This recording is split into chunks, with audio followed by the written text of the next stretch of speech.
Anh bên đang dùng nồng nhỉ? Cái đấy tốt chứ, má này có thể anh thôn bây giờ rồi. Lo, năng tàu chứ media đó mà, cũng chả đấy anh thuê mà đó. Bây giờ năng cái gì đó, cái gì đó bây giờ anh không buồn tàu em mới sắm cái con đâu. Cái nào đâu, mình phun đâu gì cái tàu nó đúng tàu. Ở đây cái gì sai gì đó, anh thô cái phù đấy rồi.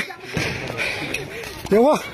Ai hồi gì thôi cái mà nó phù cái mà mình chẳng mà chỉ đó ai hồi gì chỉ là lạc này các bạn chỉ là lạc mà tầm đó cái sai mà đó ai cái phone đó cái camera cái các cái lạc này anh mà cái nào nó cái gì nó ai cả chỉ lọc thua cái nào cái lọc thuốc này là tổng cái cái nó này bao nhiêu này là hai cái anh lần thứ ba của nó kiếm gì cái đó anh cái phone mà nó lăng mấy chục vài này chứ chục vài này anh cái nó chụp mà đó ai cái camera cái nó chụp mà nó chụp vài này vậy nói chung là mình đúng không bạn, nó hạt u ra nè, tàu các bạn, ai muốn đập tàu con này mà, chúng ta mang cái tàu chúng ta sao này vậy?